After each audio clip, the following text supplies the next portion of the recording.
Hello everyone, welcome back to another episode of Technologyglance.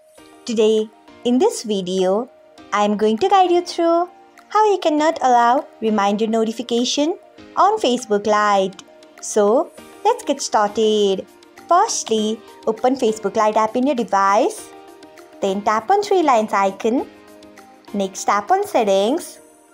After that, tap on notifications. Then tap on reminders. Next, you can see the option of allow notifications on Facebook. Turn off it by tapping on it.